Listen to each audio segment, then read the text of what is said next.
India Pakistan സംഘർഷത്തിനിടയിൽ ഉയർന്നു കേട്ടുകൊണ്ടിരിക്കുന്ന പേരാണ് ജനറൽ അസീം മുനീർ. പാകിസ്ഥാന്റെ സൈനിക മേധാവിയാണ് അയാൾ.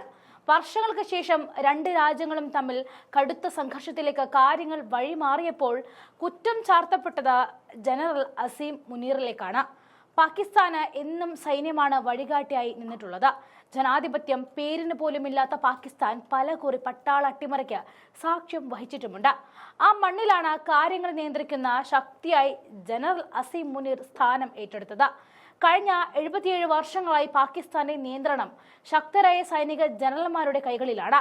പാകിസ്ഥാൻ ഇപ്പോൾ പട്ടാള ഭരണത്തിന് കീഴിലല്ലെങ്കിലും രാജ്യത്ത് സർക്കാർ തലത്തിൽ ഉയർന്ന വ്യക്തിയേക്കാൾ അധികാരമുള്ളത് സൈനിക മേധാവിക്കാണ്.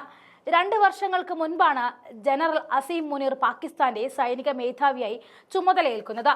അന്നു മുതൽ തന്നെ സിവിലിയൻ നേതാക്കളെക്കാൾ അധികാരം അസീമിനുണ്ടായിരുന്നു. പിന്നീട് അയാൾ സൈന്യത്തിന് മേലുള്ള നിയന്ത്രണങ്ങൾ കർശനമാക്കുകയും സർക്കാർ നയങ്ങളെയും സുപ്രീം കോടതിയെ പോലും സ്വാധീനിക്കുകയും ചെയ്തിരുന്നു. കഴിഞ്ഞ ആഴ്ചകളിലെ പാകിസ്ഥാനും ഇന്ത്യയും തമ്മിലുള്ള സംഘർഷങ്ങൾ യുദ്ധത്തിന്റെ വക്കോളം എത്തിയിരുന്നു. ഈ സന്ദർഭത്തിൽ എല്ലാ കണ്ണുകളും ജനറൽ അസീം മുനീറിലേക്ക് നീണ്ടു. 1971 യുദ്ധത്തിന് ശേഷം ഇന്ത്യ പാകിസ്ഥാനെതിരെ നടത്തിയ പ്രത്യാക്രമണത്തിൽ 9 സൈനിക കേന്ദ്രങ്ങൾ തകരുകയും കുട്ടികൾ ഉൾപ്പെടെ 31 പേർ കൊല്ലപ്പെടുകയും ചെയ്തിരുന്നു. ഇതിനുശേഷം പ്രവർത്തിക്ക് മറുപടി നൽകുമെന്ന് പാകിസ്ഥാൻ പ്രതിജ്ഞ എടുത്തിരുന്നു. പഹൽഗാമിൽ 26 നിരപരാധികളും നിരായുധരുമായ ഇന്ത്യക്കാരെ കൊലപ്പെടുത്തിയതിന് മറുപടിയായിട്ടായിരുന്നു ഇന്ത്യ നടത്തിയ വ്യോമാക്രമണം.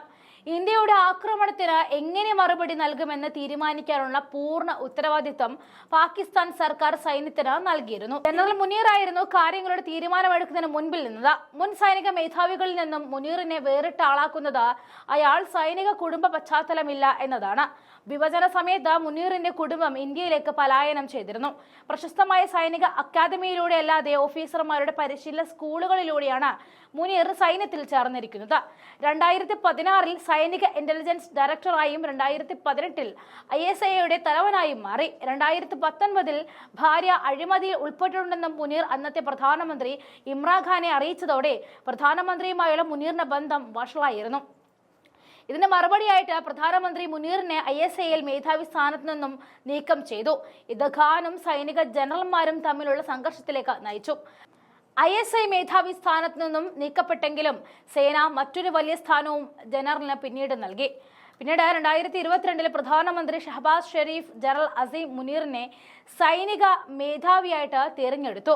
എന്നാൽ അപ്പോഴേക്കും രാജ്യത്തെ മുഴുവൻ സൈന്യത്തിനെതിരെ നിർത്താനായിട്ട് ഇമ്രാൻഖാന് കഴിഞ്ഞിരുന്നു. അന്നേ വരെ സൈന്യത്തിന് ശക്തമായ പൊതുജന പിന്തുണ ഉണ്ടായിരുന്നുവെങ്കിൽ പിന്നീട് കഥ മാറുകയായിരുന്നു. പാകിസ്ഥാനിലെ ഏറ്റവും ജനപ്രിയനായ ജനപ്രതിനിധിയെ ജയിലിൽ അടയ്ക്കുകയും 2024 തെരഞ്ഞെടുപ്പിൽ അദ്ദേഹത്തിന്റെ പാർട്ടിക്കെതിരെ വ്യാജ ആരോപണങ്ങൾ ഉന്നയിക്കുകയും ചെയ്തതോടെ മുനീറാണ് ഇതിന് പിന്നിലെന്ന് എല്ലാവരും വിശ്വസിച്ചു. എന്നാൽ ഇപ്പോൾ ഇന്ത്യയുമായി ഉണ്ടായ സംഘർഷം മുനീറിന് നല്ല അവസരം നൽകിയെന്ന് വിദഗ്ധർ നിരീക്ഷിക്കുന്നുണ്ട്. ഇന്ത്യയുമായുള്ള സംഘർഷത്തിൽ ആക്രമണങ്ങൾ നടക്കുമ്പോൾ പാകിസ്ഥാനിൽ ദേശീയ വികാരം ഉണരുകയും വീണ്ടും സൈന്യത്തിന് അനുകൂലമായി കാര്യങ്ങൾ എത്തി നിൽക്കുകയും ചെയ്യുന്നുണ്ട്.